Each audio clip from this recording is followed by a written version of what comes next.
H-Town, what's up? You know what time it is. It's time for the best 120 minutes of your day. The Chop Shop, the nation's number one urban sports talk show, and also your midday sports happy hour. Yours truly, Robert Hatt alongside Jim Hicks, coming to you live from Houston, Texas. But we broadcasting all over the world via Facebook Live and YouTube Live. And today is what? Oh, it's Baby Friday, y'all. It's Baby Friday. I'm trying to get my lighting right here. Get my lighting right there. Yeah. I see you. I see you. I see you, Daryl Anderson. I see you, Panther Network. Let me share the show because I haven't had a chance to. Let me pop it on. Let's see if I'm working. Let's see what. Yes, there it is, Robert Hattie. There it is. Share the show right quick. Let's see. I'm sharing it. Let's see what I'm gonna do. I'm gonna share it to my groups because we are gonna have a good time today. We're gonna be all right. We're gonna be all right today, y'all. I got some things I want to share with you. You know, somebody been sending me some. Ooh, Jameson Morrow sent me some. Okay, who else did? Ricky Jackson sent me. These people be sending me stuff. Hold up, I'm trying to share the show. Let me finish? Let me finish sharing the show. Go to my Facebook. I see y'all up there. Big Coach, you texted me last night, but you didn't give me enough information. Everybody wasn't gonna come. Everybody wasn't gonna come to that. That everybody wasn't gonna come to that thing last night. I just made sure that I let people know that Big Coach, he texted me and he was just telling me about only person he see there is Skip and him. Well, that's it. That's who needed to be there. Tina, I saw you the other night, baby. I love your show. But we need to quit worrying about everybody. Long as we where we need to be. You follow me? All I can do is put out the information that the University of Houston had their celebration yesterday, and you decide if that's where you want to spend your time. You remember I talked up, hey, Tina, you need to go back and get yesterday's show. I had a whole show talking about time and how valuable time is and how valuable you got to use your time. One of my greatest people I know who used their time valuable was Kobe Bryant. I mean, everything he do, even the helicopter he was riding on when he passed away, it had to do with time, and it's just because he wanted to spend more time with his family, so he used the helicopter to get through that traffic from Newport all the way to L.A. Um, this man said the draft is tonight. That's right. That's right. NBA draft. Excuse me. The NFL draft tonight. Who's excited? I'm not excited. Tina. Tina, I never get too excited about the draft, Tina. I used to when I was, I used to work and represent them guys. I used to, but when I learned, when I learned the importance of, and I think about the actual draft, it just reminds me of things that now that I'm aware of, that Tina, I just don't like. Tina, people being Tina, when I graduated from college, when you graduate, you businessman, Ricky Scott, whatever y'all want to do, you got to choose who your employee was. You got to choose who your employee or what your employer or your employer was. You got to choose. These guys don't get a chance to choose. These guys don't get a chance to choose where they go to work. I don't really care who would be off first through fifth. I'm not a draft expert. I don't care. I really don't. I'm serious. I really don't care, Tina. Uh uh who's drafted first? See, I told y'all a long time ago I'm not a fan. But I talk about, I love the games, but I just don't talk about it that much. Yes, Kendrick Lamar and SZA was at the NRG. They was at the NRG, or what? They was at the big arena, at the Reliant Arena. I think they was in the big arena, not the NRG. Uh, uh, uh, they was at the big arena. Otha Brown. Uh, he said, I didn't want to see Jimmy Butler get hurt, but I was spot on in my prediction. What was your prediction? Uh, Everybody knew the Rockets had to win that game. What was your prediction, Ricky Scott? Since you want what, we don't even know your prediction. What was your prediction about that game last night? But me, he said, but it's such an inspiring time to see these young men reach their dream. Is it? Is it, Tina? An inspiring time to see young people, young men reach their dream? Is it? Is it? Is it? Glad you brought that up, Tina. Tina, I love you when you come on the show. Is it? It's an expiring time to see. But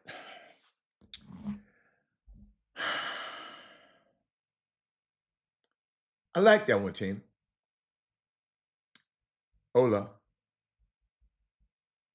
Tina, I used to think that way. I used to think it. Green had 30 and let Curry do whatever he was. That was your prediction. Okay. Okay. So you were the only one had that prediction. I think somebody came on this show. I think his name was Robert Hatter, said every time Jalen Green, the Rockets are 13 and 1 when Jalen Green hit 30 points. I think somebody else said that too. You didn't have no revelation, Rick Scott. I mean, I wish I could say, oh, Ricky Scott and Jalen Green get 30. We've kind of said that on the show for a few times. But back to Tina. Tina. Tina, Tina, Tina. Tina. Tina. Tina, Tina, I used to talk about this draft. If you've been on the show, you ain't been on here that long, but I used to talk about this draft so much because, in other words, my opinion has evolved. You being a fan, y'all keep loving the draft. I'm not telling y'all not to like the draft. But let me just go back through the history. I'm going through my notes on the NFL draft. Oh, there's so many notes. So many notes. Uh, let me go. Let me find one topic that I talk about. But Tina, I love that. I love that. But Tina, me personally, I don't like the draft. I don't like the combine. I don't like the fact that our young black men have to sit up there and take off all their clothes and have a bunch of old wrinkled up ass white men watching them and dissecting them, old white ass doctors dissecting them, touching on their bunk like they used to do at the slave auctions. When I was younger in this business, I wasn't as conscious of it. But when I learned more, when you know better, you do better. Right? But I understand you saying young men reaching their dreams. I want their dreams. Okay. I want every young man to reach their dreams. Not just the guys who go to the NFL. Tina, you said what whatever obstacles they encountered, they overcame them. Now they may not appreciate it once the ride, but the journey, I understand.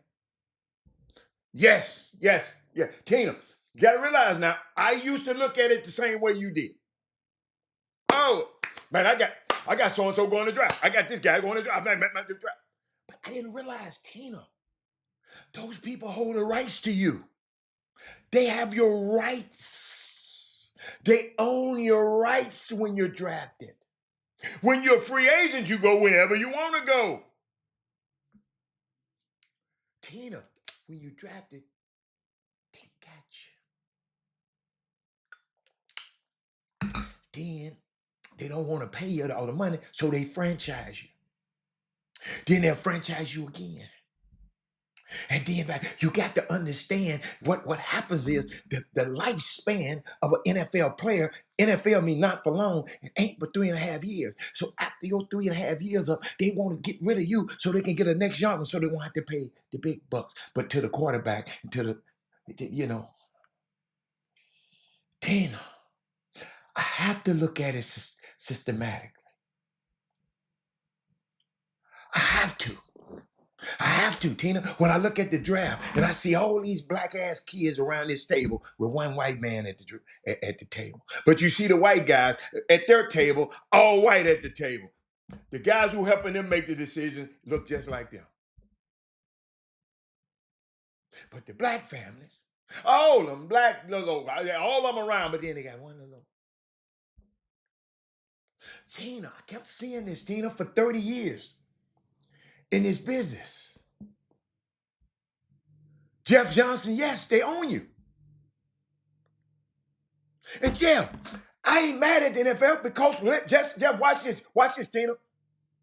The NFL makes more black millionaires than any other business in America, in the world. I don't know about Africa, but in America. Let me repeat. The NFL produced more black millionaires than any other American company. More than American Express, Target, all of them. Walmart, all of them. So I love that part of it. But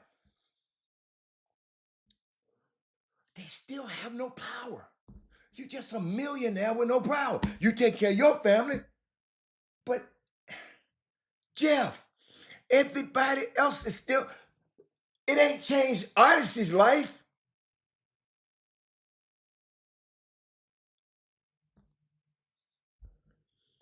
So I just look at it. Listen, I'm happy for them. I watch the jewelry that they have. Guess who owns a jewelry store? What's the first three names of the first three letters in jewelry? They got all it. They getting their money right back.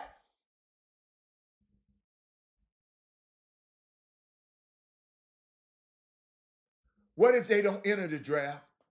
No, they can't. They can't not enter the draft.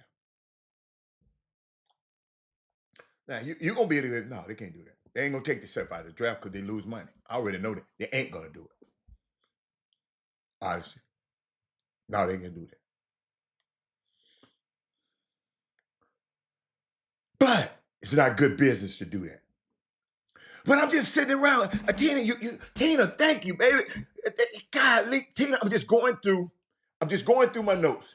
When you go against them, they throw you away. Thank you. That is Moody. That is Moody. Just watch it. You ain't got your money yet, dude. Well, some of y'all got that NIL money, so but it's a blessing and a curse. Now, I ain't saying there's no curse. And that's why the Chop Shop is accepted because you force us to deep dive. Tina, I love them. Tina, I've spent 30 years going to that draft, Tina. Tina, over 30 years in this business, we represented 17 first round draft choices. And 9 times we were in the green room where y'all gonna see tonight. And what I'm doing is going on my experience. When I woke up about this stuff, I said, Tina, if you was the parent and you and your son was trying to choose an agent. See, they got them early now. All these old rinky I'm talking about a real certified NFL agent, NBA agent. Well, let's say y'all ain't let nobody get close to y'all. So y'all call the Players Association, like call the Players Association. Tina, the Players Association is not gonna recommend the players and to the players that they want, the agents that they like. And most of them don't look like Tina. They got a racket going on, y'all. When you get to the team, Tina, they gonna get on the plane. They done went to Green Bay. They done took all of these boys to country ass nothing Green Bay. They done took it out of New York. Soon as them guys get on the plane and go to the next city, they gonna have somebody that's gonna sell them a house that the team gonna hook up.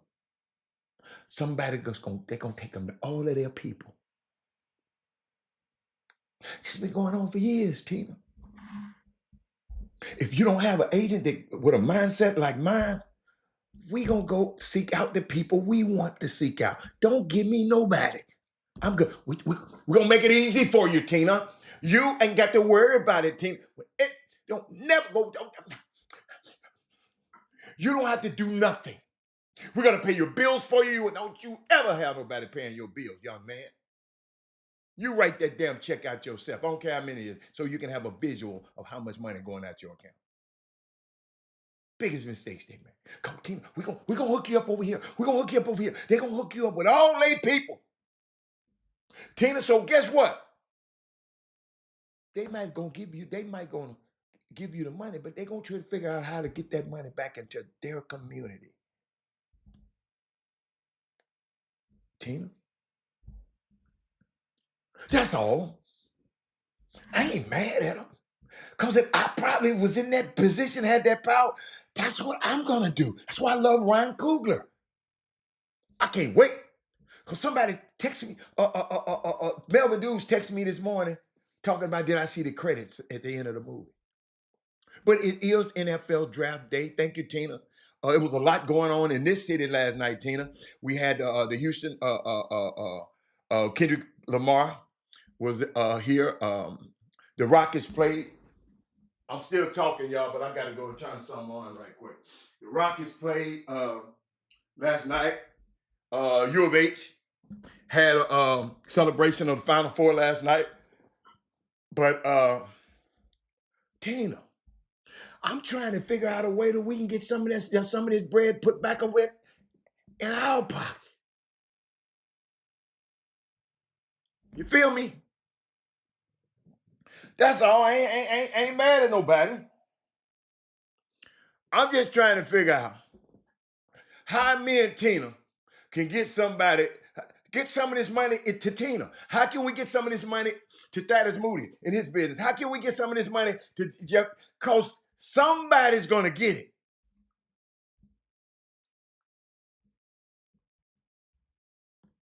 Follow me? Let me keep going. And if anybody else want to come, he said, it's still going to take time. I've been in this business for 30 years, Tina. And I've been trying to turn the wheel going 100 miles this way. I've been trying to slow the wheel down. But I have to make people aware of it. You told me it's still going to take time. But do you believe that Lamar Jackson and how he is controlling it will catch on? I don't know how in control of Lamar Jackson business as he is. I don't know personally. I just know his mom and him were so, just like Jaylen Brown, were so turned off by agents. Y'all, if y'all ain't never been in one of these meetings, I've been in a meeting and the person didn't even know I was an agent trying to represent. They just told me the people they said, look, come sit in this meeting. These dudes come in here. Oh my God. Oh my God. I be saying, I would run these Negroes out of my house. But Lamar and his mama got tired of all of these dudes coming in to say it at the same time. She's cut it all off because we were supposed to go in and meet with them. But guess what? She said, I don't want to hear from. I wish I'd have went first.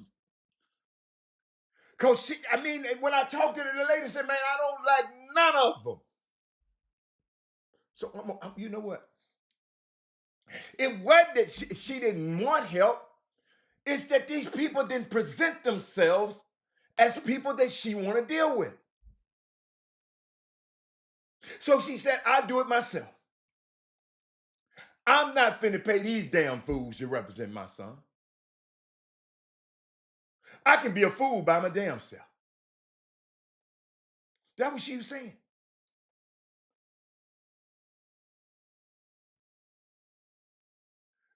Yes, Herb.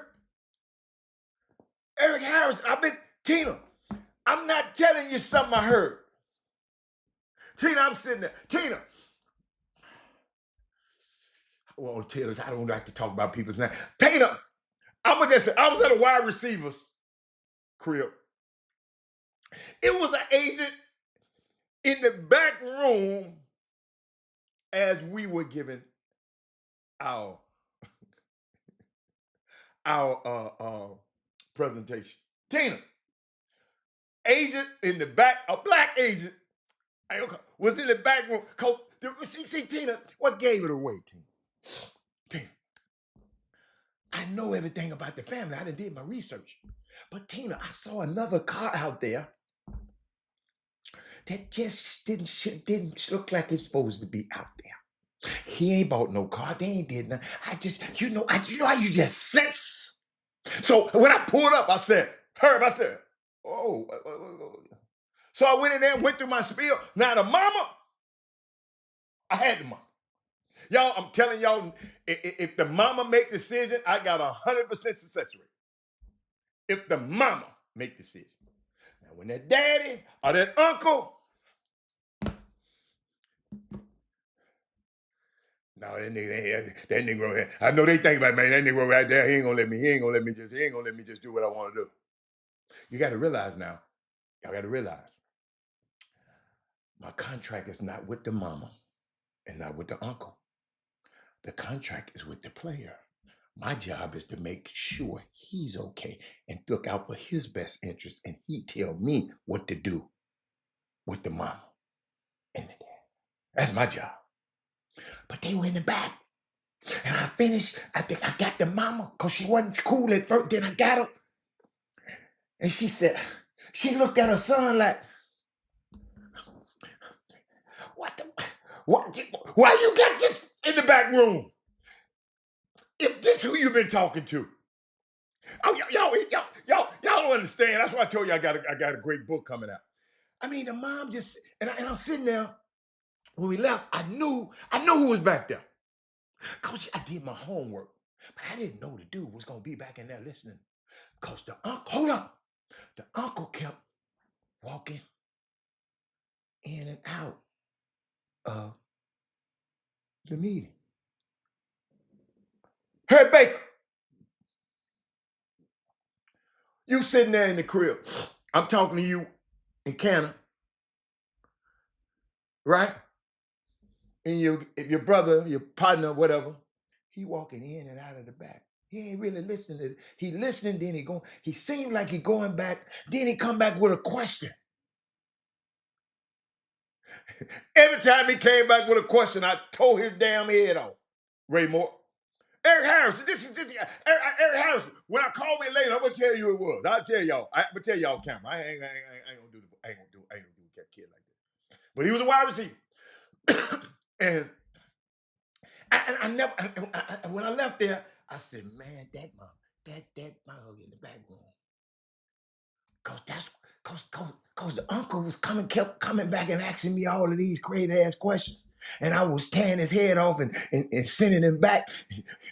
When I figured out what was going on, I was sending him back in there. I should have said, go ask him about, I should have. Y'all, I got to be professional. But y'all, this the kind of stuff these kids do. That's why I don't get too excited, Tina, about this draft process because we got people like, what's the boy name? Tyreek Hill gets all this money and gets all this power, and he want to play with it like he gonna throw his baby over the what you call. If he was, I mean, Tina, sometimes some of these dudes don't need this bread. I hate to say that. Y'all need to share this show because it's getting hot in here. But don't take off your clothes. It's getting hot in here. But Tina, because Tina, y'all, this all started. Y'all always remember. Tina said it's a great day. And I love what she said because she came from her heart because she loved this game of football. She got on her show. Look here. She put this up on the team. She says draft night today to start of NFL. She loved, but she loved the weirdest ass team in the world. I just still don't understand that team she loved, but that's her team. And I just said I don't care too much about it. But she just said absolutely. But whatever obstacle, them guys that put in all that hard work. Yes, yes, yes, yes, yes. But I just don't like the system. Tina, another thing about the system, they done beat these young black dudes in the head and when you meet one, Tina, you understand what I'm talking about. They done beat all of these black and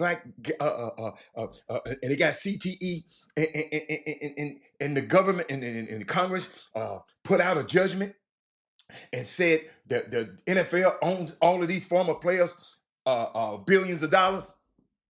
So when the guys go and try to get the billion, to get the money, especially the black ones, that go and put into the try to get their claim. Tina, no, this is good, baby. I ain't getting on you. I love you. I love you. I just don't like your team. But y'all, she likes San Francisco 49ers, y'all. Yeah, I'm getting on her. But Tina, check this out, Tina. Your little brother, he got beat in the head for 3 years, and he got CTE. He go to put in his claim. Get what they said. Your claim rejected. Why? Because the black brain is already messed up. So it was messed up before the CTE ever got in there. So your cognitive staying in your brain, it's below standard anyway. So that's why it ain't got nothing to do with CTE. But all the white guys who, oh, you going through. This the NFL. This the people who finna draft them little boys. So Tina, forgive me if I'm not that excited because I've got 30 years of this cycle. Seeing it up close and personal. Yes, Eric, absolutely. Let me keep going, y'all. Tina, I love that Tina. I love her. Let me see. Somebody said, hold on. Hold on.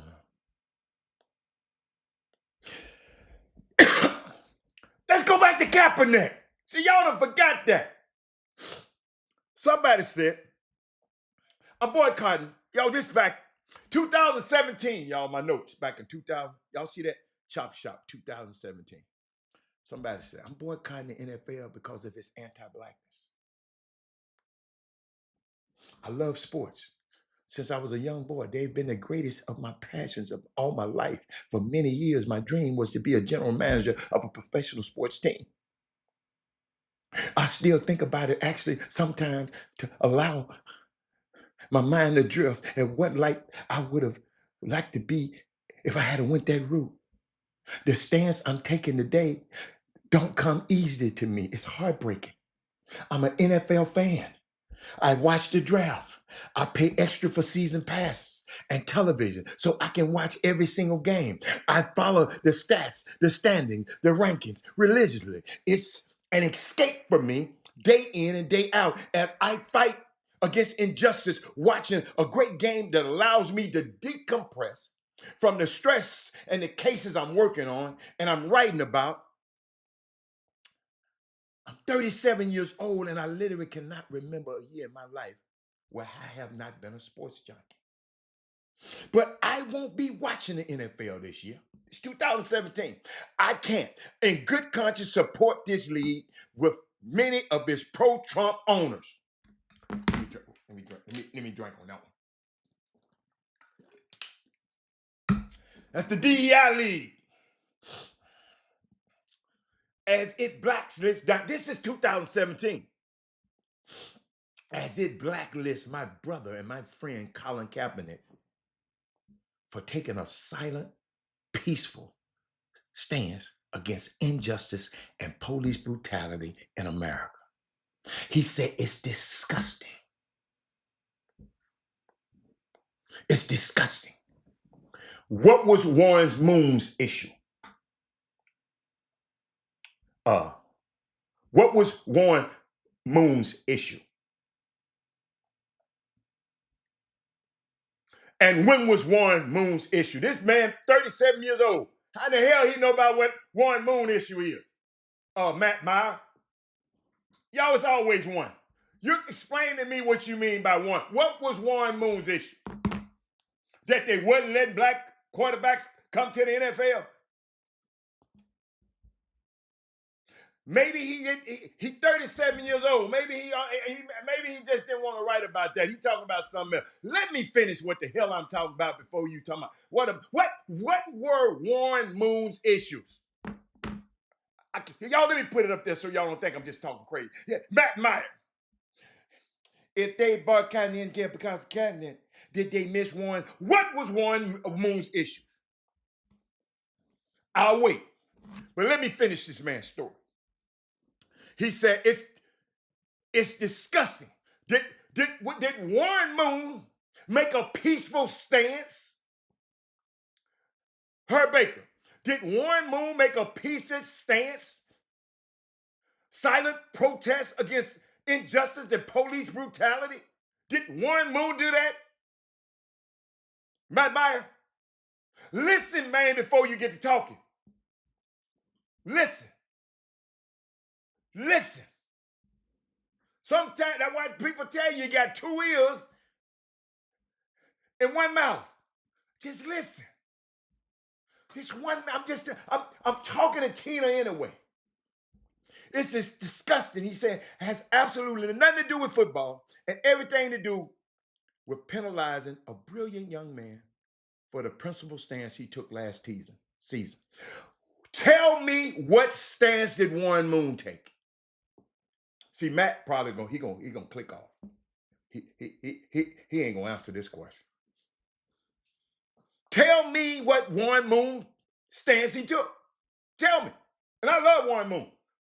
One of my favorite quarterbacks ever. I know where the NFL was then. I wasn't representing players in the NFL at that time. I was before my time. I'm talking about on my watch right here. Talking to this young man. The man said, I did not want to make this decision, but it became inevitable when the Seattle Seahawks, after flying Kaepernick across country to meet with the team, instead decided to sign Austin Davis as their backup quarterback. This man said, it's a disgrace. I certainly want to apologize for how hard I'm about to go against Austin Davis, because it's great that he got a job, but this man is a scrub. Herb Baker. I asked, hey y'all, this man said this. I said, what were Warren Moon's issues? Give me what Warren Moon's issues were. Matt, don't do us like this. Hey y'all, I love your comments. If I put it on there, that means I like your comment. So I need to know what was Warren Moon's issues. In 2012, nobody scared you said, let you finish, and said, no, well, come on, I need you. I need you right now. Give me, I asked you 3 times, Matt, 3 times. What were Warren Moon's issues? When Tell me what were Warren Moon's issues. Please. I want to know. Just put it up on the screen. I got you. I'm going to come back. What was his issues? That's what I'm trying to say. Warren Moon's issue was that he came along when black men weren't considered sharp enough to play quarterback. Okay. All right. That was his issues. Okay. All right. What year was that?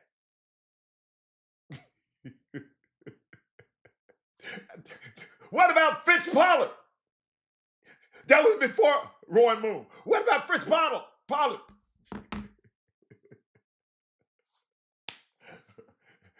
It's so many black quarterbacks out there. Doug Williams, they did him wrong. Joe Gilliam, they did him wrong. But we talking about this guy right now who stood up because of police brutality. He was a starter, went to the Super Bowl, and they just wouldn't let him play. So this man's story.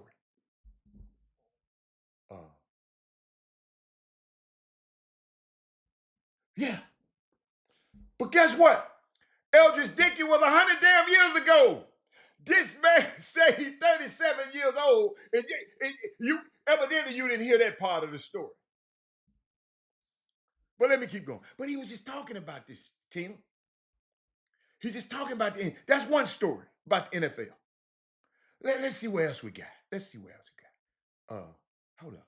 Boy, there's so much stuff. NFL draft. Hold up. NFL draft. NFL draft. I just don't get excited about it. I just don't. I don't get it. It wasn't his fault, but it was his problem. Ooh, I like that. Herb. Damn, Herb, boy, you got you a good one today. You must have been to L.A. I'm trying to, the NFL draft. Let's see. But Tina, it's just hard for me to really just be excited about the NFL draft. I'm watching how they doing this young man, Shedeur Sanders. I'm watching it. I'm gonna come back to it in a second.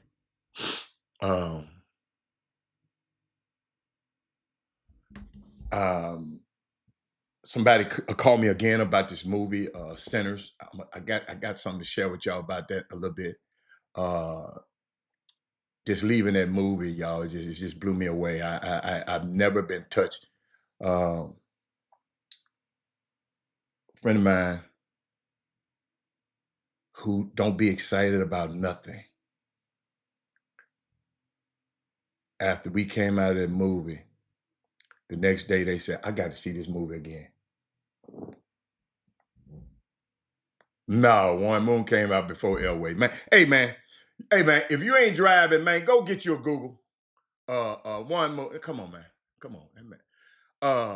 Awesome. But in that movie, Josh Allen, I don't know if y'all know, the young lady, I hope y'all gone to see this movie. Ain't nowhere in the world you've been on this show and ain't went watch this movie. You got to be. But you like Matt Meyer, he gonna talk about, well, then let's go watch another. He gonna say, well, did anybody watch Matt Meyer, he gonna come and talk about, has anybody watched the shit? We talking about one subject. And he wants, what did he have to say about that? It just sounds cynical to me, Matt. And it might not have been, but the way you phrase it, it sounds cynical.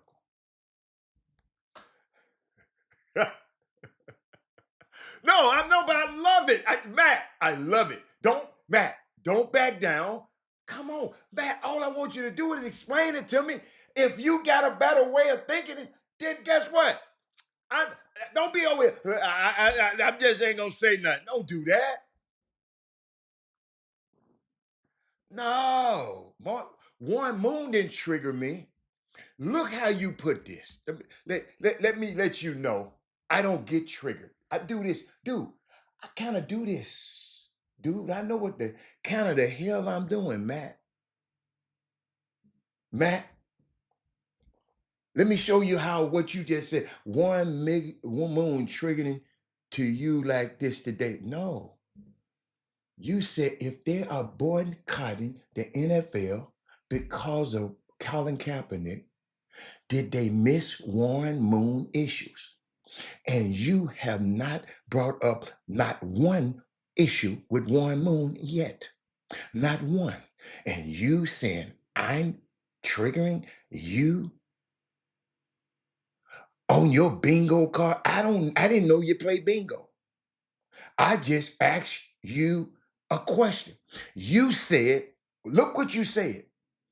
If they are boycotting the NFL because of the, see, you constantly putting comments up there. Tell me what was Warren Moon's issues. This is what I'm pissed off about a little bit, because you keep running your mouth and ain't said what's his issues. We want to know what, I put it, can I make it bigger? Because evidently he can't see what he wrote. Let me make it bigger. They miss Warren Moon's, and what was Warren Moon's issues? What? It wasn't Warren Moon, it was what you said. Don't put it on Warren Moon. Hey, I'm smart enough to read what you said. Matt, I've been doing this, man, for a while now, Matt. I've been dealing with people like you for a while now. If the boycotting, you said if they're boycotting the NFL because Colin Kaepernick, did they miss Warren Moon's issues? What were Warren Moon? Y'all, please let me know if he put Warren Moon's issues up there, because I want to know his issues. I just want to know your issues. It ain't about winning a freaking argument, Herb Baker. I'm asking a question. You don't understand that. You never understood it. Anytime somebody, y'all big and bad enough, think about this. Y'all big and bad enough to put a comment on this screen. And y'all expect for me not to say nothing about that?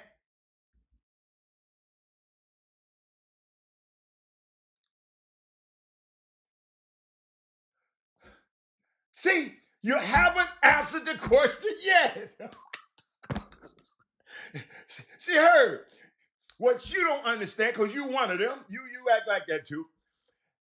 If you put a comment up there, I just want to know what you're talking about. Doug,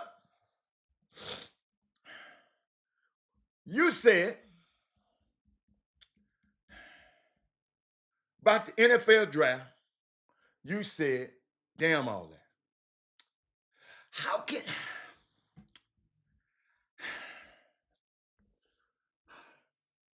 What give people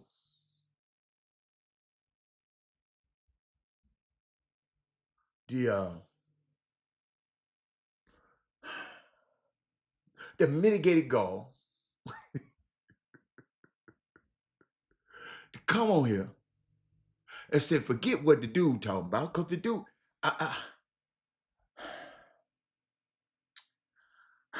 see there, ain't answered the question yet.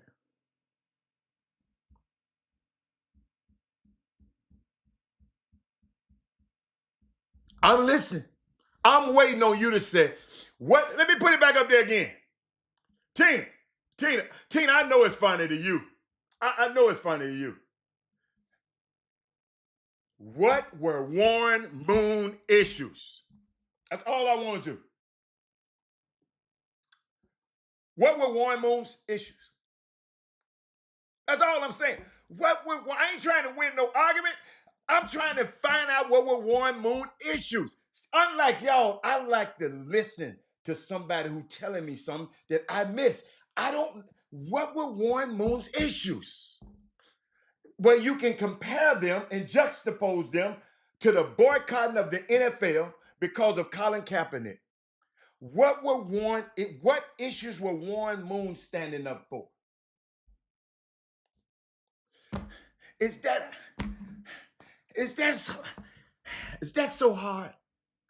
But I got something for Doug. Got something for Doug, though. Got something for my boy Doug. Boy, I got it. What's the boy name? What's the boy name?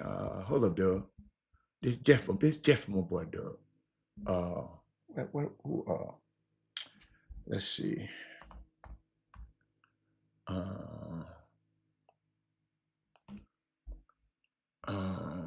Hold on, Dougie. No, I got something for you, baby boy. It's not there. It's not there. It's not there. Talked about it the other day, Doug. Had this just for you. And you didn't. Hold up. And you didn't get it. I got something for you. I got something for you, Doug. You didn't get it. I wanted to paint a nice little picture for you here, Dougie. Something going on wrong with that piece of crap. But he ain't put it up there. Wow. Okay, let me take him off the screen. Let me take him off the screen because he mad now. I know it, Doug. I got you though, Doug. Doug. NFL draft tonight. Doug, I saw where Doug, I don't know if you've seen the movie Sinners, but I saw where that's Josh Allen's girlfriend who plays the girl, the hot girl, the girl that played a great part, Haley Steinfeld. She's in the movie, and that's Josh Allen's girlfriend and future wife. I'm sorry, and I got another question for y'all.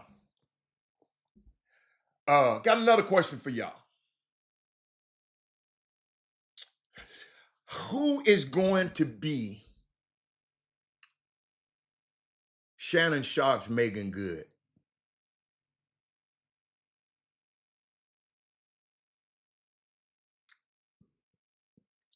Who is going to be Shannon Sharp's Megan Good?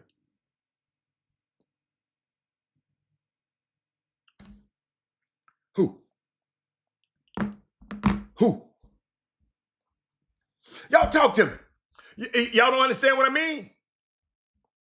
By who gonna be Shannon Sharp's Megan Good? Got something for you, Doug. Doug, I want you to take a look at this. Who gonna be Shannon Sharp? Do y'all know what Megan Good? What's the actor name? What's the boy name? He got in trouble for with the white girl, and then all the movies dropped him. What's the guy's name? The actor. What's the guy's name, y'all? The actor. No, that wasn't it. Moon's issue, black quarterback not smart enough to play at quarterback. He went to Canada. That wasn't. Hey, excuse me. I asked him what he know what the issue was. We're all waiting to hear the issues. Now he ain't gonna give them. He ain't got them. But let me go. Let me go. Let me get this with what's the guy name, man? Make a good boyfriend. Jonathan Majors, thank you. Who gonna rescue Shannon? What black actress, what black woman gonna rescue Shannon from this? Cause y'all, this stuff finna get crazy, y'all. I'm just telling y'all, in case y'all didn't know, this stuff finna get crazy. Thank you, Kevin. Stuff about to get crazy. But Doug came on a minute ago. He said, man, we got the number, a guy from this community. Let me see exactly what Doug said. I'm gonna put it up there, Doug. And Doug, I want you to watch this. He don't.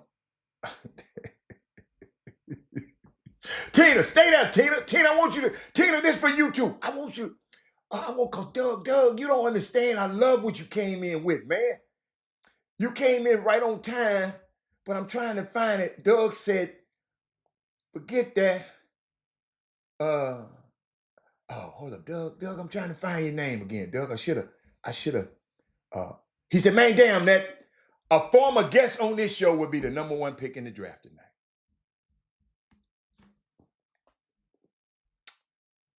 That man said Eddie Murphy X. Oh, okay. Okay. Not her, man. No, not her. No. I ain't gonna say nothing about it. The ESPN fired him yet. Not yet. But I think they're gonna fire him. But Doug, I saw something, Doug, the other day. Here's the deal about the draft tonight. Okay. I want y'all hear me on this. Tina, boy, I wish you had a show tonight, Tina. But if you have a special show tonight, here's the deal. No one for certain knows what will happen tonight. We're getting reports everywhere, but we don't know, right? But there's an overwhelming expectation is that Cam Ward, who's been a guest on this show, is going to be the first quarterback drafted, and Shedeur Sanders is not. Right? And what will unlikely follow, especially if Sanders has to wait a while for his name to get called, there will be a chorus of sympathy that might just be aimed at the wrong player.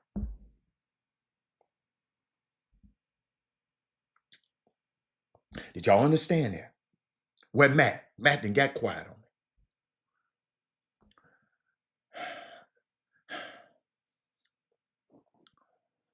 Sanders go down, people gonna have sympathy. They didn't do this. But your sympathy might be aimed at the wrong player. See, ladies and gentlemen, Tina, the draft is just for one night. And after that comes the stuff that really matters. Tina, it's just for you. Recent history tells us that the best thing to happen to a quarterback is to not be the first one selected in this class.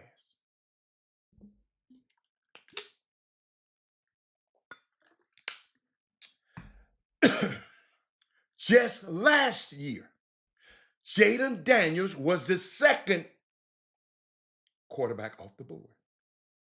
He had the best rookie season ever. It surpasses one from a year before that went to CJ Stroud. He was the second quarterback pick, and he lit up the league. The second quarterback, not the first. Doug. The year before that, Doug, Kenny Pickett was the first quarterback taken in 2022. And now he's on his third team, while Brock Purdy, the literally last pick in the draft, that's Tina's quarterback, started in the Super Bowl as a sophomore. Are y'all hearing me? Are y'all hearing me?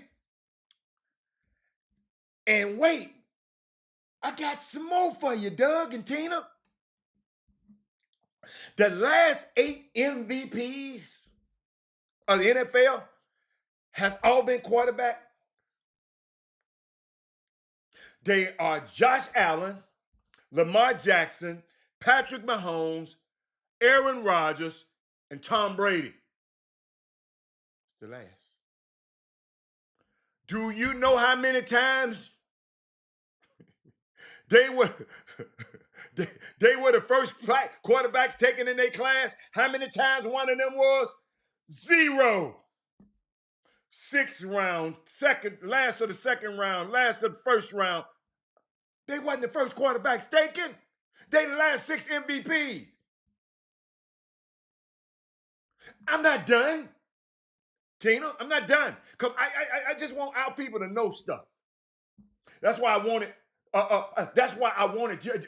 That's why I wanted Matt Mayer to tell me, because I didn't know. what was Warren Moon's issue. I still ain't got them issues. From Matt Meyer, I still don't. I want to know. Email me at chopshophtx@gmail.com and let me know, Matt. I want to know what was Warren Moon's issues. Unlike you, I want to know. But let me keep going. Of those, yeah, watch this. I'm still not done. Didn't I say I'm still not done? There are 9 quarterbacks who started playoff games last year for the team that drafted them. They are Josh Allen, Pat Mahomes, Lamar Jackson, C.J. Stroud, Jaden Daniels, Bo Nix, Jalen Hurts, Justin Herbert, and Jordan Love. Dougie. Of those 9, exactly 0 were the first quarterback taken in their class.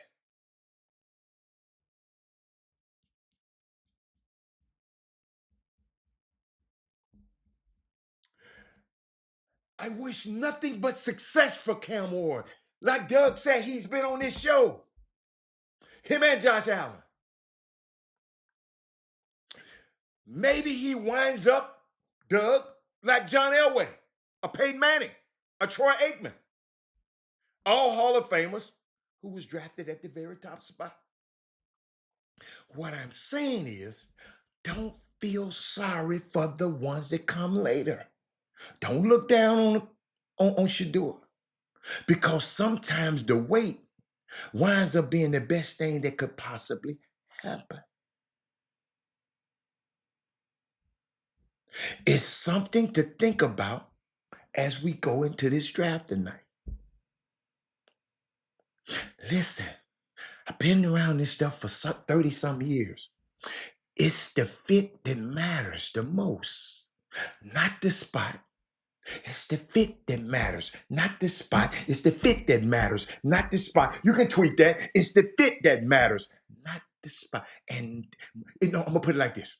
It's the fit that matters more than the spot. Guys get drafted in the first round. Y'all, it's all about their talent. It's been coach talent and physically uncoachable talent. It takes 3 things for a quarterback to play consistently in this league, to do really good on a high level. It takes 3 things. You have to have the right coach. You have to have the right scheme and play calling. You have to have a good offensive line, and you have to have good perimeter players. All I'm trying to tell y'all is first is not always best. Did anybody get that? Did anybody get that? Tina, we good? So let me keep going. So y'all said, I asked y'all who's gonna be Shannon Sharp's gate making good. Y'all, you can equate that to college basketball fits more than anything. But hey, Doug, the NFL, Doug, after studying this stuff for 30 years, fit mean more than the spot. Football is different because you got 11 players, and if all 11 got to be on the same play. Basketball, it ain't but 5 players on the court at the same time. It's a big, big difference. You know, shout out to my boy Jalen Green, man. Shout out to him. Doug, he admitted. Players don't do this that often, Doug. Share the show. Doug, watch this. Watch this, Doug. You know, the lights were bright, the crowd was here, the court looked huge.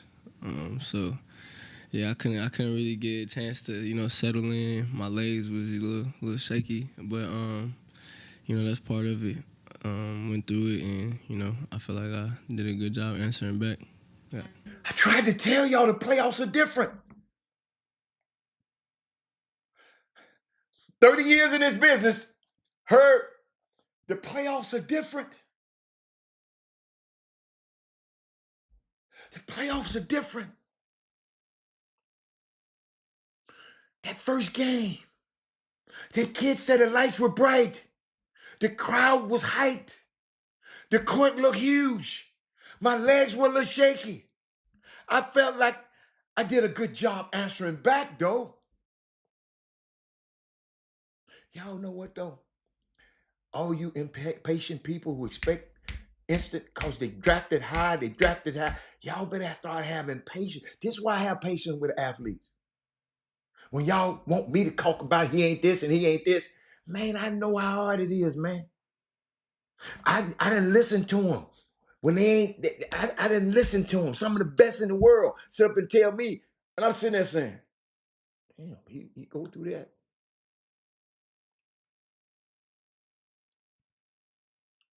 The scary part about this, y'all, Jalen Green is 20-some years old. He's still learning how to play the game. He's not a finished product. I told y'all, I believe in him. He gonna be a star. He just got to find the consistency. I told y'all when he hit 30, because see, I know he'll go hit 7.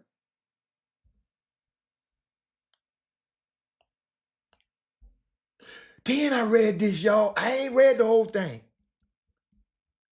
But Doug, have you heard about the two-way contracts in college basketball?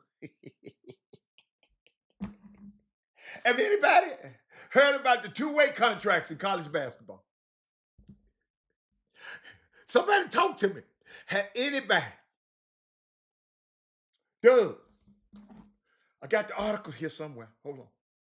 I got the article here somewhere. Doug, y'all got to talk to me. Man. Ain't nobody heard about it? One mid-major coach had a bold idea to adapt the transfer portal, to adapt to this transfer portal chaos. Is my mic working? Ain't nobody said nothing. What's up, Kevin Allen? Hey, ain't nobody said nothing. He said the nail polish is driving me. That's Rosemary. Who else got? Oh, Jim Green. That is Moody. Mid-major coach. Hold on, y'all. The transfer portal hit the other night, right? Wednesday night, right? Ending the liveliest and the most congested transfer type cycle in college basketball history. More than 2,200 players who were not walk-ons and are currently eligible put their names into the portal over the past weekend. You notice I said not walk-ons because people try to throw walk-ons in there. We're talking about no walk-ons this time. That much activity has led to a record amount of money being promised across college hoops, in addition to the new level of widespread anxiety among coaches and athletic directors.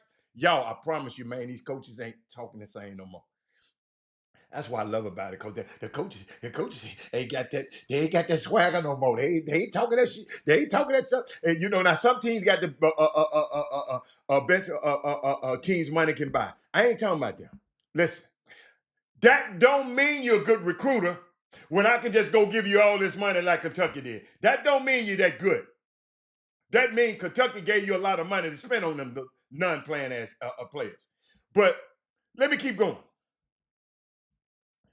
And these topsy-turvy portal times are leading some to seek solutions to the environment that even if the House settlement allows some of the issues, probably won't induce a massive reduction in player transplants are moving forward. Y'all watch this. Y'all watch this. Heard. Mid-majors have been gutted across college basketball. Where's the hope? The mid-majors are saying. Well, instead of doing what many other college coaches have been doing, contributing to therapy sessions, text change daily, them group chats. Don't put me in no group chat. Quickest way to be on my bad side to put me in a group chat. If you ever notice, I never answer to them. Don't put me in that shit. But they're making grossing phone calls to fellow coaches for the past month. Albany coach Dwayne Killings has been brainstorming one potential workaround. Two-way contracts. Well, sort of. Similar to two-way deals in pro sports, with players fluctuating between the G League and the NBA, Killen wants to turn his American East program into a developmental system for high majors. I like this brother. He a brother too. In an effort to be creative in the ever-changing landscape of college sports, Killings is trying to improve his team while using a Moneyball type approach to bring a little bit more stability to power conference programs in addition to his own. He's going to be developing players to return to power conference teams. See, y'all running around here trying to get some money off a player and that's going into the portal. And this man thinking his way around this thing, man. I don't know if it'll work, but he's thinking. That is Moody. Listen, here's the idea. Many high major schools wind up with players that, for whatever reason, aren't prepared to play at that level when they get there. Sometimes the player and the coaching staff only realize this after the fact. Instead of sticking around for 4 years to develop, most of these players now leave after one season if things don't go their way. They hoped.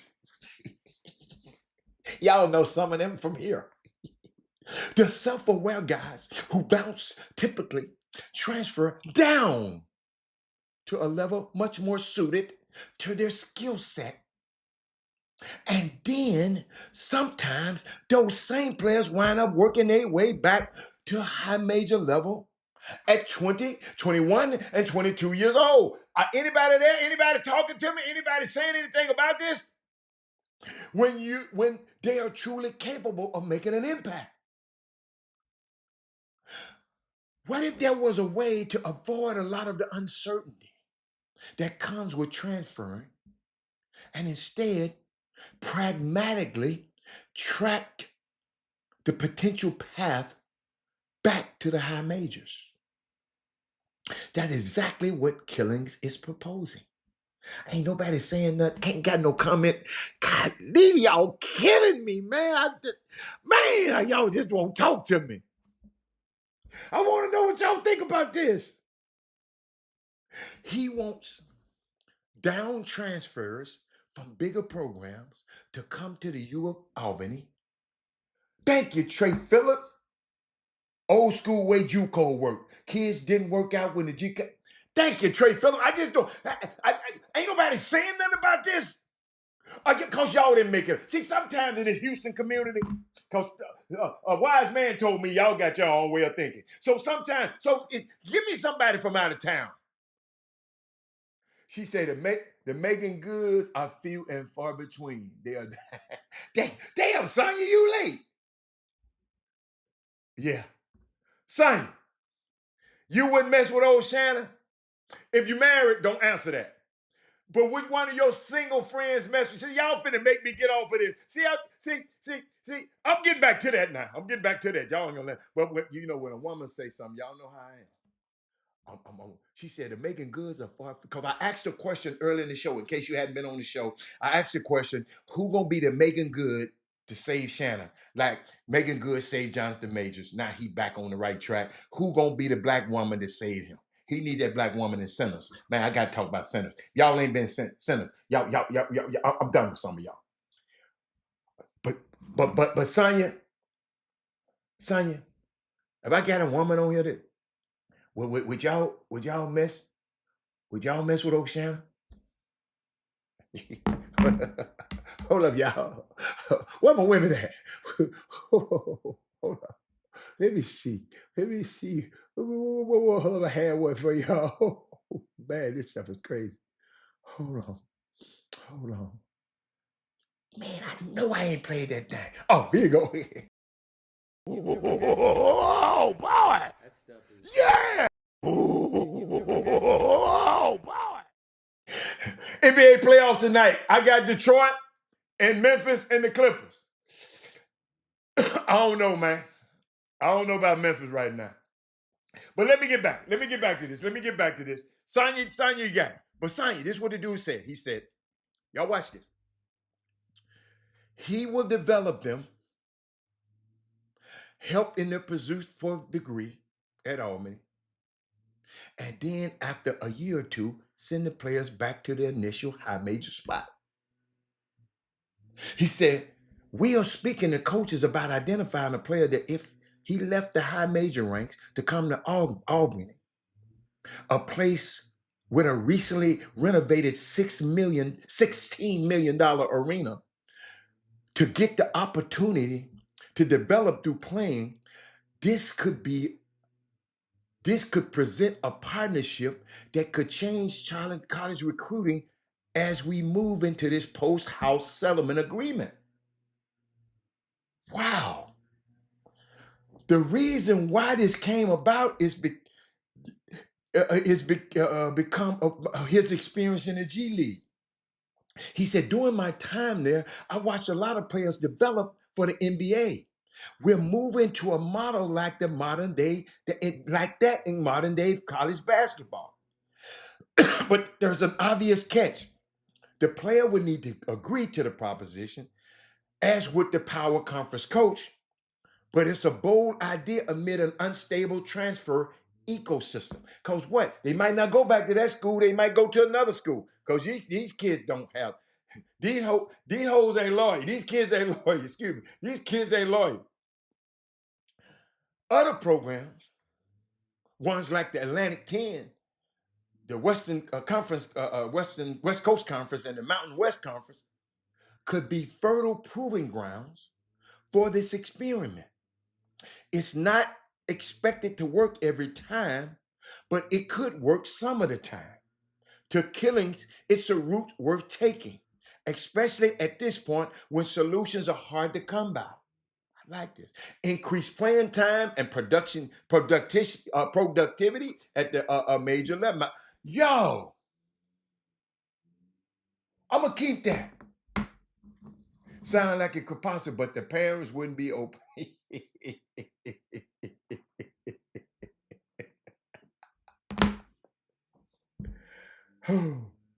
So correct me if I'm wrong. He is suggesting a G League for college. He's conjecturing a developmental situation for college. College basketball ain't the same no more. When that sorry-ass university, Texas Tech, can go give a guy $4 million to come back and play, college basketball ain't the same no more. So, of course, he is suggesting a developmental league, y'all call it a G League, a developmental situation, a developmental conference, and he named the conferences. This worked in the past, and the players wasn't required to graduate from JUCO unless it's not returning for the, okay. Herb Baker, some of them parents want their bread. I ain't mad at you.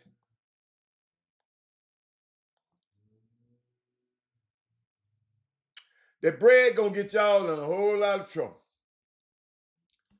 Chasing that bread. Chasing that other thing that Shannon Sharp was chasing. But hey, you know what I thought about O'Shannon? I thought about O'Shannon today. You know how he always talking about his grandparents taught him? And all them old country ass sayings he be saying. They must have skipped the part when they talk about the girls, the birds and the bees. Did they skip that part? Did they skip that part? How to watch how many Texas Longhorns get drafted in these two. So what?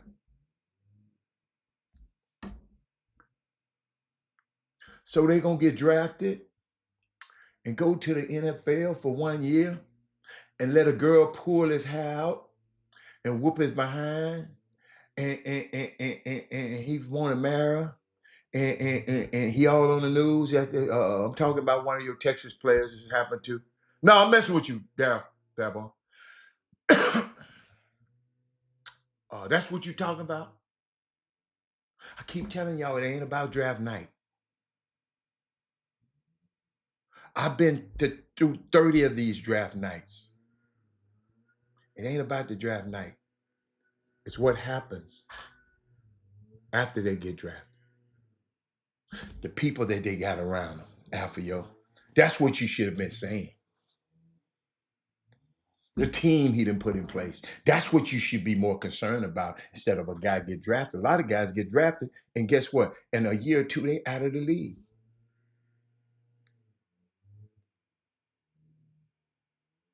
That my girl, Sonya's in the building. Sonya, a lot of people get drafted. That's why I don't get excited about the draft no more.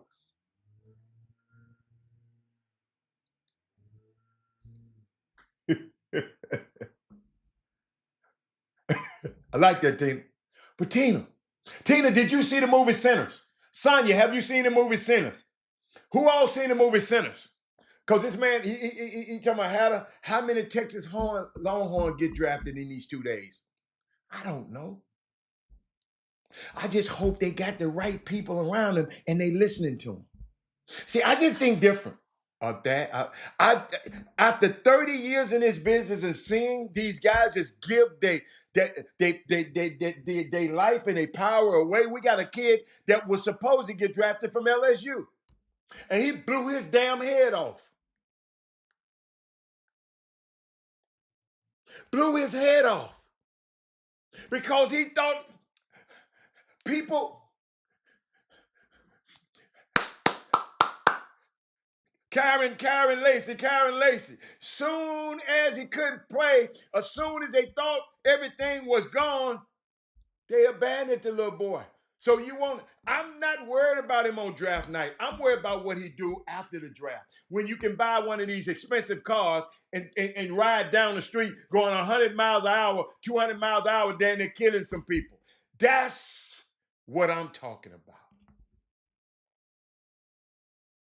Cam Ward, understanding he might be the first quarterback pick, but that don't always equate to success. And I gave you recent history why that don't mean nothing. It's what you do after the draft. The coaching, the right scheme, the right protections, the right wide receivers.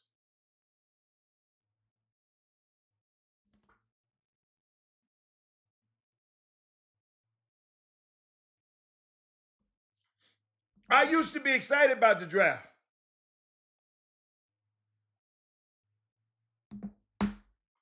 I did. Now listen, I love that them boys getting that money.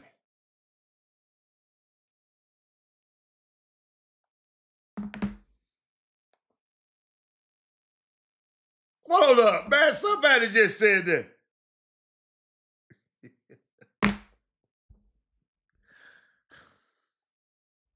Somebody wrong for that.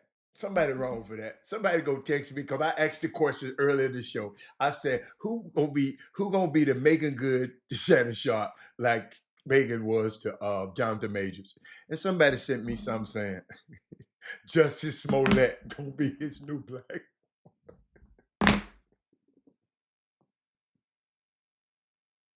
Man, something wrong with y'all. But y'all know what? I was thinking about something.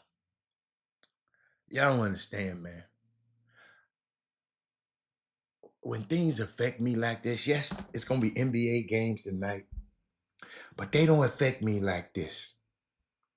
Let me explain to y'all who gonna play tonight. They gonna, if you're representing Cam Ward, how do you ensure that the team that draft him is going to put all the right pieces around him and scheme? You can't make sure that. You can't make sure that.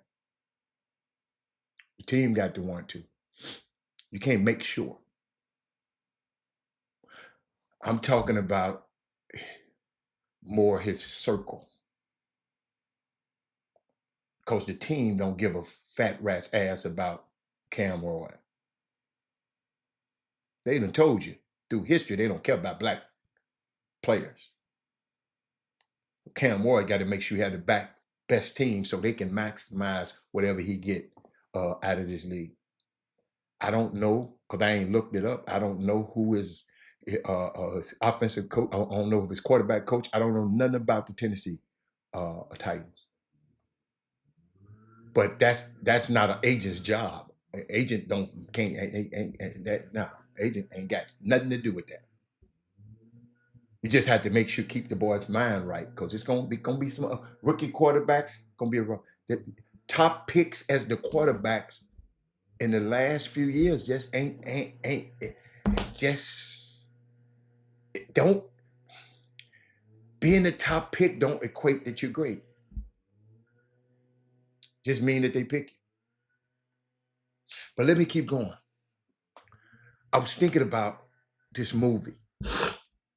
Uh, like tonight, NBA, the Knicks gonna play the Pistons. I can't wait to watch that game.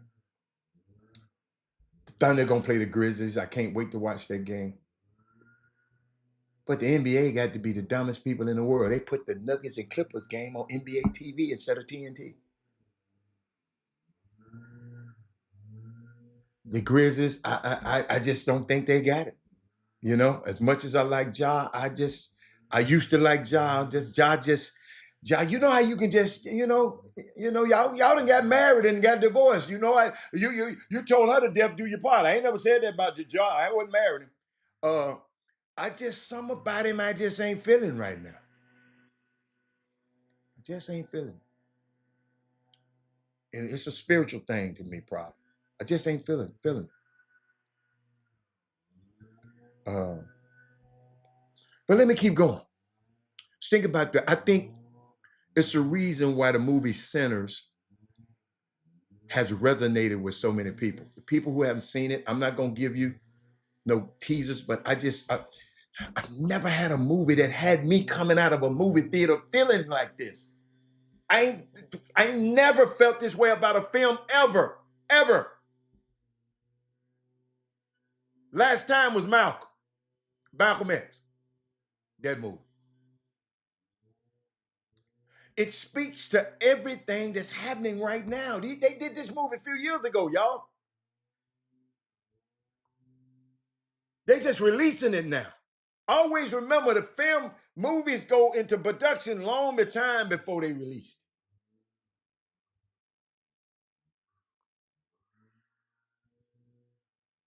I'm watching how people just in this society, people making up stuff. People we can't have a safe space for themselves. I tried to create a safe space here. All I did is ask the man, what did Warren Moon issue? And guess what? He couldn't even come back on here to say he had a safe space. People don't even realize when a guy's pulling for him.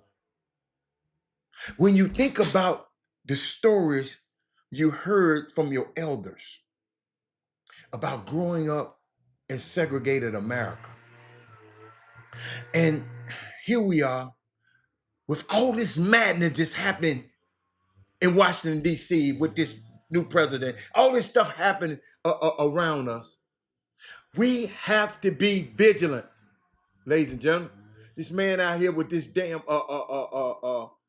cutting this yard, man. I want to go out there and just, because I know y'all can hear, because I got one of these mics.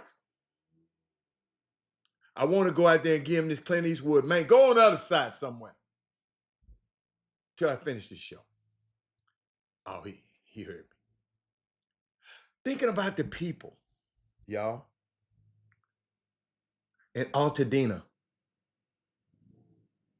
trying to hold their property after the fires. Y'all, when I went to LA, when I went back to LA, I went and saw that devastation. Altadena, if you don't know, is a black community whose 3 generations built 3 generations of wealth in their community with their house. And 3 months before they 3 months before the fires, State Farm dropped their insurance.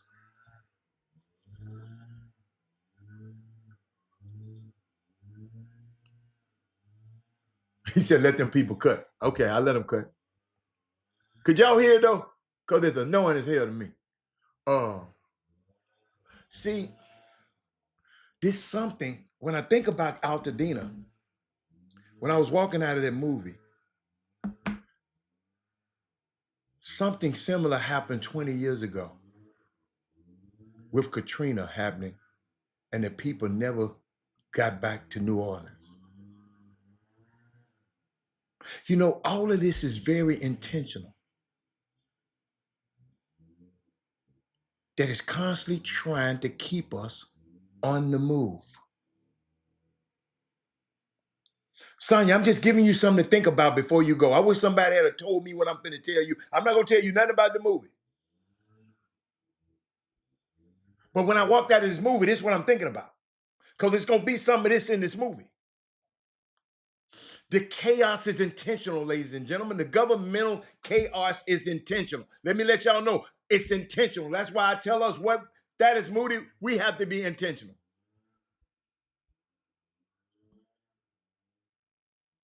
They keep people scared and frightened. I told a partner of mine I wanted to go do something the other day. I was finna just go spurs on some new golf equipment. And I didn't because of what's going on. And I said to myself this morning, man, go do what the hell you want to do. We done been through worse than this. Had me kind of saying, man, I'm trying to be a good steward. Don't just go and do this and go do this. What to do? A lot of people tell me I don't know what to do. That's why I love this Sinners movie so much. We have to draw from our ancestral power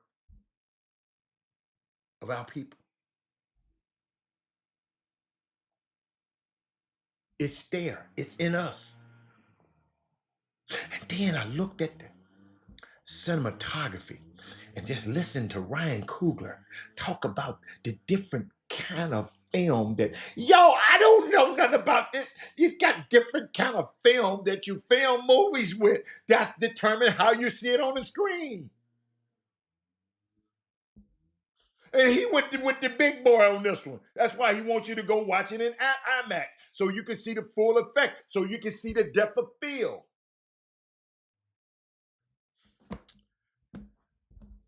The cinematography, y'all, it's an experience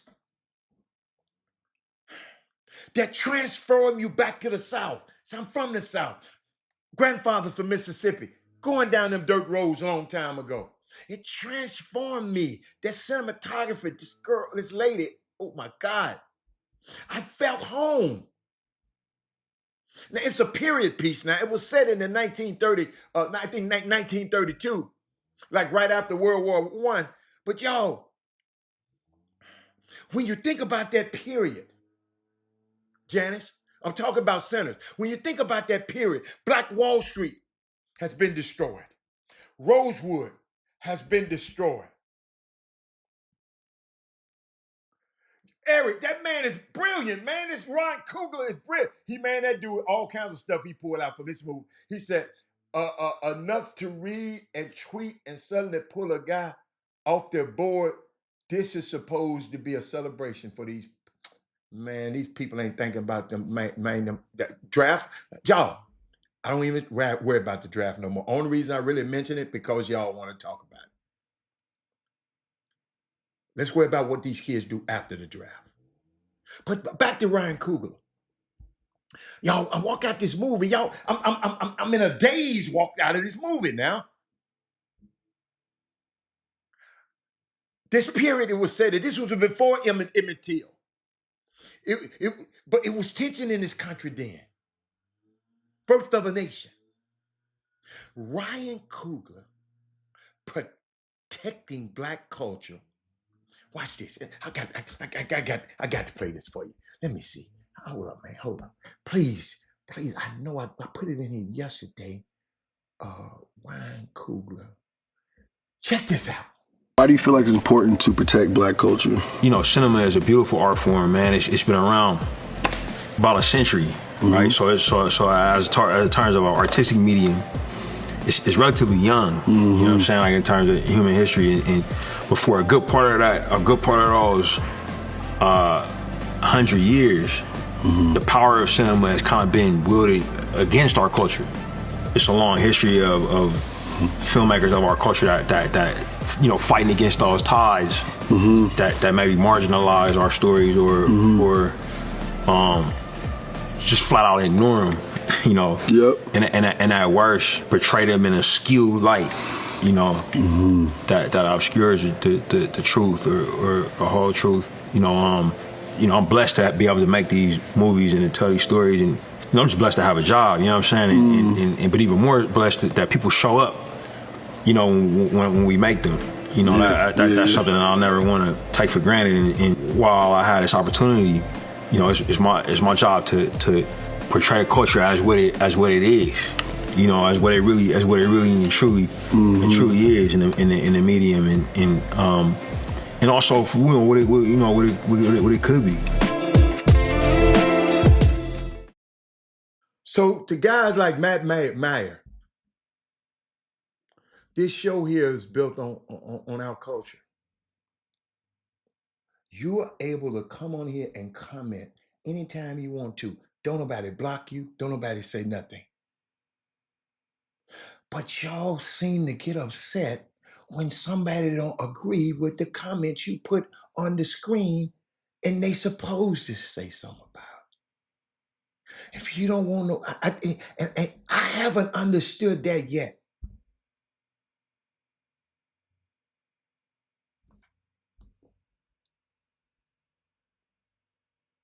Y'all can put any comment y'all want on the screen. But when I come back and say something about the comment, y'all act like I done stole something from you. That's not culture. I asked the man 6 times, what does he mean by Warren Moon issues? He could never put the issues up there. It's unbelievable. But back to Ryan Coogler. The humility of this man, the way in which he is 100% Oakland.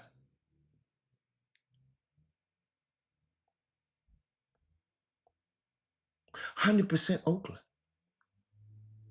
He is not trying to code switch. He's not trying to pretty things up. He is going to say however the words come out of his mouth.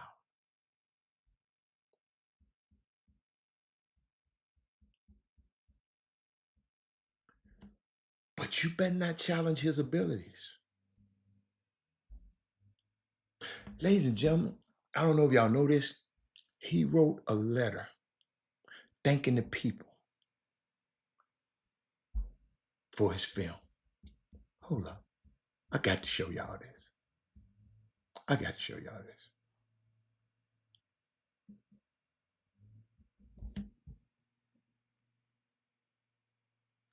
Take a look at this. He wrote this letter.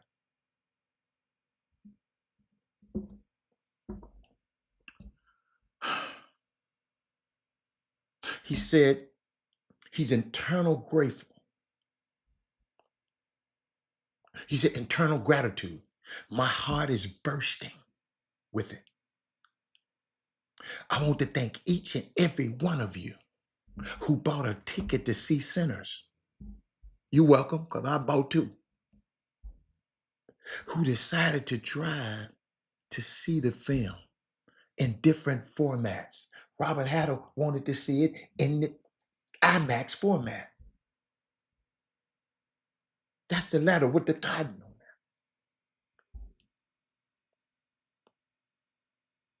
it. He wrote a letter, took a picture of it, and put a piece of cotton on it.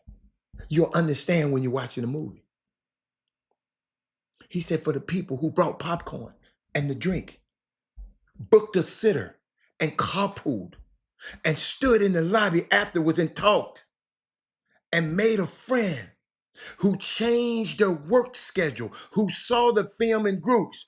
I want to thank you all who watched more than once, who recommended it to others like I'm doing now, both in person and on social media and by text or message change. He said, I had the gift of the opportunity of making a film inspired by my family and my ancestry. But it was always a film that he wanted to make for the audience. Man, you ain't won't go and see this. And then he thanked the people.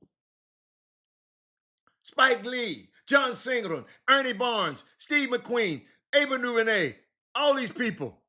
Endura Welly, Azura Palsy, Oscar Michel. He's thanking all these people.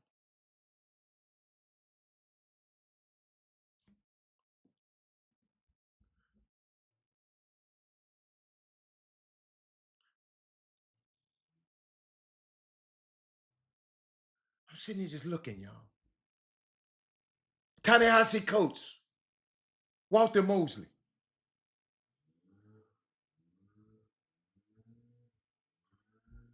He thanked Ludwig Göransson. Thanked his partner, Zinzi Kugler. A lot of people didn't want him to use that Ludwig. Y'all, that music in there, Ludwig did the score. The sounds that was making by the cellos in the back. The man wrote a letter, y'all, thanking him for being the #1 box office. #1 in the box office, y'all. He killing them. He said, the global audience has allowed me to dream. I'm talking to you young people at the Legacy School of Sports and Sciences. Find a career and build a more sustained life for you and your family. That's what this man is saying. Ladies and gentlemen, summer basketball, what I've been trying to get y'all to figure out. The way this man moved in community, it is collaborative.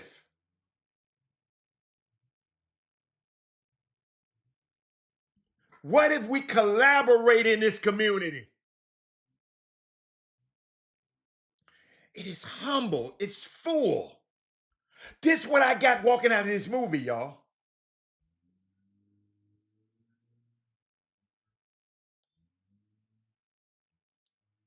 Paul, Miranda, you can take that last comment and stick it where the sun don't shine. We're talking about something that a lot of black movies have gotten away with. All black movies have great soundtrack. What the last black damn movie you done went to see? Always got to say, just get this man his flowers. You don't have to talk about nobody else. This is what's wrong with us right here, y'all. Right here. That soundtrack was on point. Something that a lot of black movies have gotten away from. You didn't even have to say that.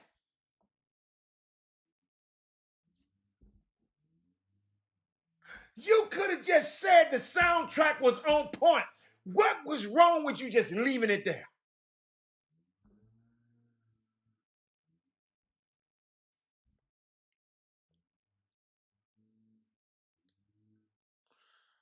Got to pause a second. Look what you just said. I'm putting it on the screen. Gilbert Arenas' son was involved in a serious accident, placed in a medical induced coma. A coma. Pray for him and his family. See, you can have it all one day. You can have it all one day. Paul Miranda, this is what you just said. What else you said? Soundtracks used to be huge in music. This is not a musical. This movie wasn't a musical. What the hell are you talking about? This was not a musical. It had music in it.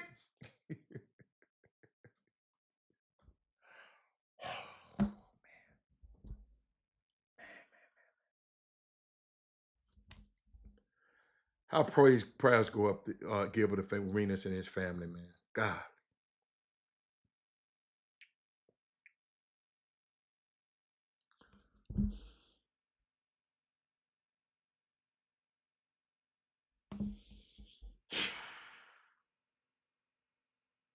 Kid had everything. Kid had everything.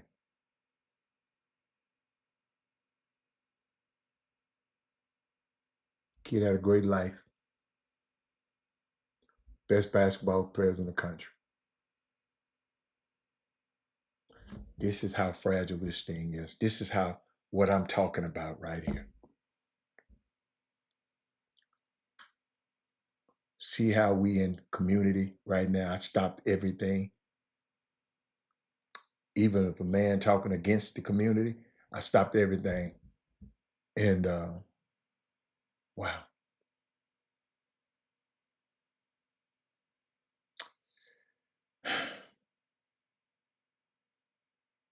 That's why we got to quit being so cocky and quit being so, man, my son, this, man, my son playing for so-and-so. Man, you got to pay me this much for my son to play for him.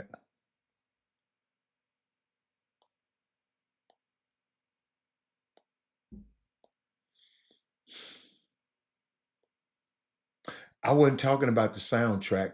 I was talking about the way he scored the movie. I'm talking about the music in the background to set the scenes, Paul Miranda. I ain't talking about no music they played on there. I'm talking about Ludwig, he did the score. You know what a score is? The music he was using to set the scenes, the cellos and the basses and the violins. I mean, you had the.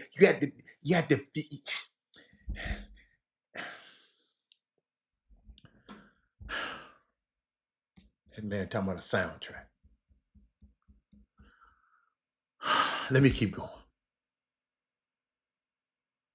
The way Ryan Coogler moves is in community. It's collaborative. It's humble. It's also full. This film felt like it was the last film somebody would ever do. This is my last film. I'm getting out of here. I'm finna get all of y'all, like Obama should have did in his second term. I'm finna do everything I want to do. I'm getting out of here. I'm gonna do what the hell I want to do. I'm gonna help my people. And I'm out of here. He didn't do that.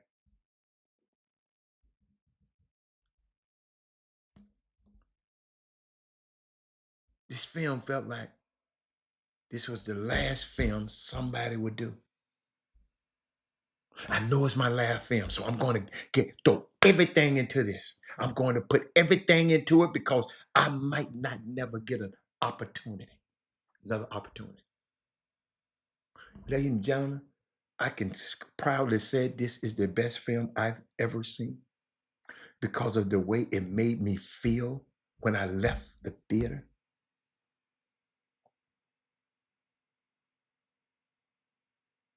He found some magic, man. They need to keep that magic. Him and Michael B. Jordan. They found a pocket like a drummer is in the pocket. They done found a pocket. They done found a rhythm. They done found a rhythm that rocks the party. And I want to see them keep going. When is the last time, y'all, we seen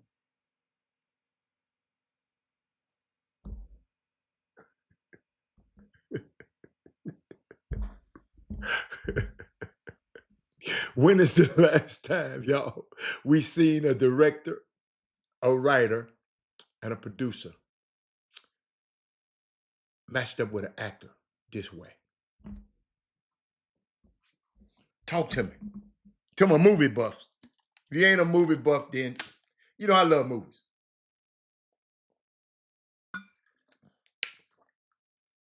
When the last time Michael B did his thing? Absolutely. They used some new technology, man, to have them doubles. I had the picture that I was gonna put it up, but it wasn't so clear. One of the devices that they got. Let me see. Can I find it? It wasn't clear enough for me, so that's why I didn't want to show it to y'all. It wasn't clear enough for me. I had it. Hold on. I'm gonna put it up there. It was unique, man. Uh, I got to show y'all this, man. Somebody sent me this. Somebody sent me this, man. That they was wrong for that. They wrong for that, and me too for showing it to y'all. They was wrong for it. Yeah, the halo. That's it. The halo. Hold up. You're right, Eric. Hold up, Eric. Watch this. Halo. I'm gonna let the people see, because everybody said, "Hey, y'all, did y'all see that, man? Did y'all see that?" They got a tape. They got an OnlyFans girl in Shannon. Man, this internet is crazy, man. But let me put this halo up there because it's not clear. So y'all forgive me. But I hope you can see it.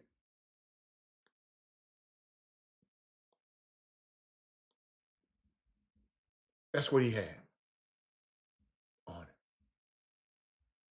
These dudes wasn't playing with this film, man. These dudes wasn't playing no games. Let me keep going. Because I want to finish this. I asked the question, what's the last time we seen a director, a writer, a producer match up with an actor this way? I got one for you. Spike Lee and Denzel. They're about to put out their 5th movie together over a 30-year span. Michael B. Jordan and Ryan has 5 films in 13 years.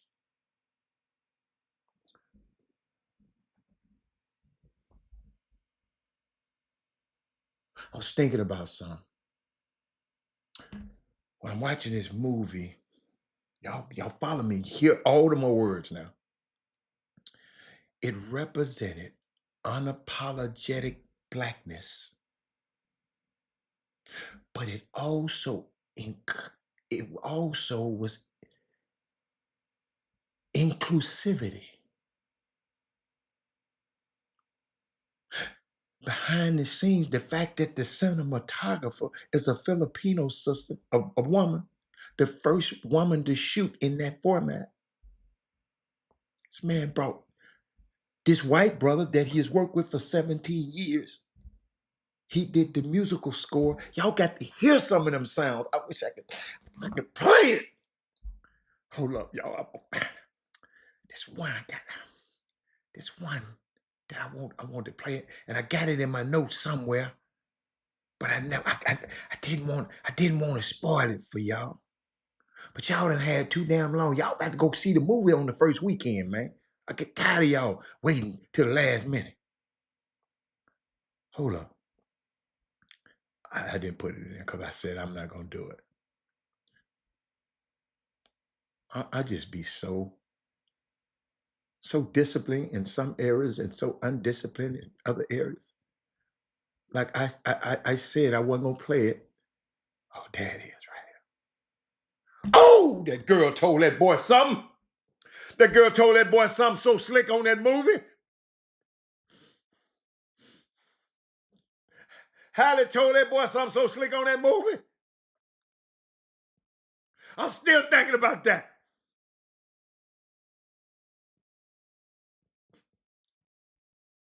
Halle said, Chandra, hey, Chandra Richardson. Seen the movie and loved it. Chandra Richardson, that girl said, man, you can rob trains and you can rob banks. And you just can't come steal some of this. What? Oh, man.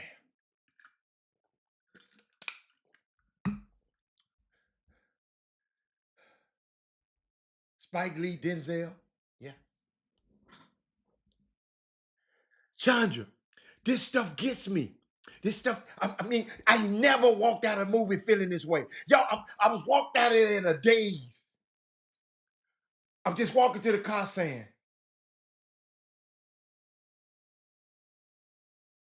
she said, boys, you don't get your... But let me finish, y'all.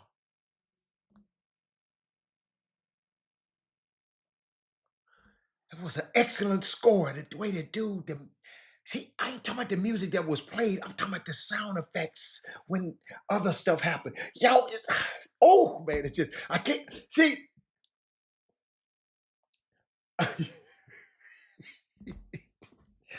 You see,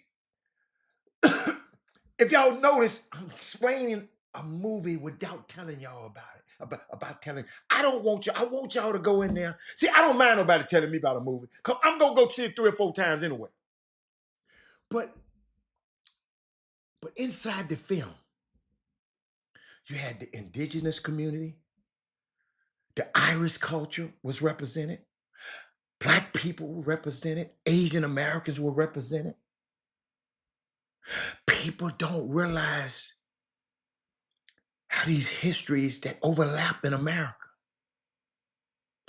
This is what the film was about. This movie has everything in it, and it centers Black folks. Y'all, Black people are beautiful. I grew up. Well, when time I grew up, we were the first people to die in the movie.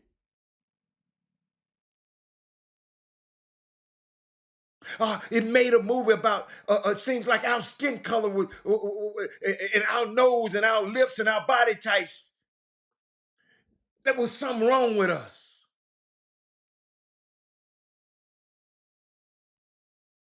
This film embraced the magic, the beauty, the diversity of Blackness. It was about appropriations. Yo, it was so many layers. I'm just sitting in the car, couldn't even move when I got out the movie. Even the hats that the twins wore in the movie, they were wearing. The colors they were wearing. Smoking stack. Imagine someone saying, they're gonna take you on a trip. To all you people who ain't been. All you people who ain't been. Imagine somebody saying they're gonna take you on a trip. Where you were going to, we're gonna put you in a field. And you're gonna find hints of Black culture. You just gotta go find it though. That's what this film is. That's what this film is. It was a treasure hunt so you can go and find you something.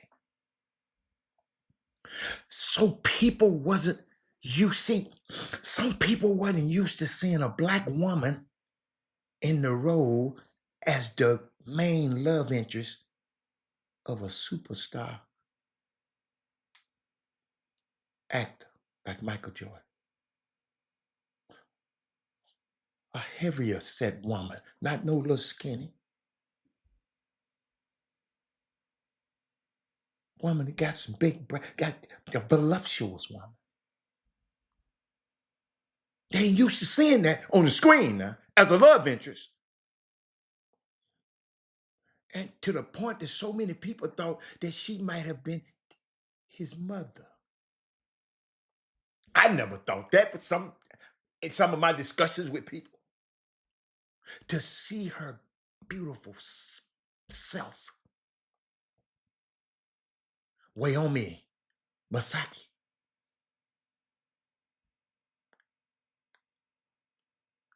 Michael B. Jordan, the top actors in there, hugging and kissing and making love. You could feel the chemistry. She was in Lovecraft County.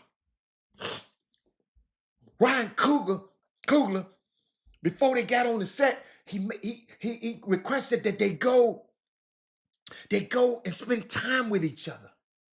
Go get intimate with each other. I don't know how intimate. He made sure they knew each other's bodies. Yes, she was big boned. That's what it is. I like that. Big boned. Big boned. I like that one. She was big boned. I call it voluptuous. Because I tell y'all something. That Jill Scott, y'all can say what you want. I love her. What? Jill Scott? We go together. But let me keep going. I watched how he did it. He made sure they knew each other's bodies. And the casting of Haley Steinfeld, whose father is Jewish, but her mother has African-American lineage. She's playing in this film. The casting was brilliant. And that boy, Del Orlando, played West Indian Archie in one of my favorite movies before this one. Tina, I know I got you. Tina, this movie got me going crazy. West Indian Archie and Malcolm. Now he's playing a character, Delta Slim, with a Mississippi Delta accent. He went from West Indian Archie.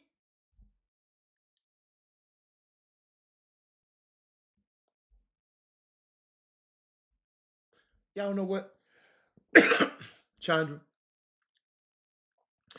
we are a miracle. We are a miracle to survive all that we have survived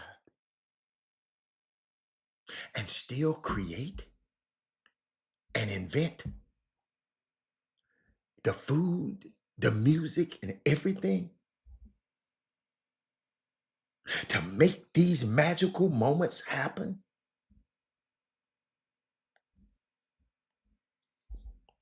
I think Ryan Coogler is a miracle.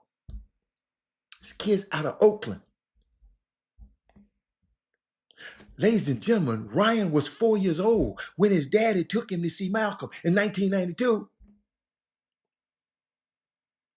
That had such an impact on him.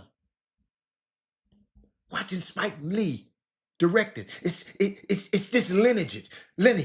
Ryan Coogler.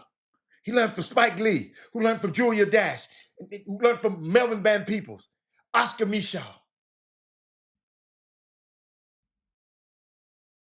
He is the fruit of everyone that came before him.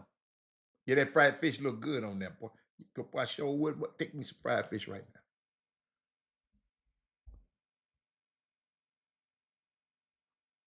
He's the fruit of everyone that came before him. That's why it's important for that's why I told y'all I don't want to be a generational thief. I want to put this stuff on wax so our young kids in the future can come see this and say, who is this man talking? With NBA playoffs in his background, but he talking about life. He talking about, I told you, the Chop Shop is derived from being in the barber shop. In the barber shop, we talking about autopsy. They call it a sports talk show because it's sports centric. Spent 30 years in the sports realm. But when I walk out of a movie I'm thinking about Robert Townsend making Hollywood shuffle with his credit card. It's all of that. This young man, Ryan Coogler, his love for us and also his inclusivity. He bring other people in. Now I got to go back and watch the second Black Panther.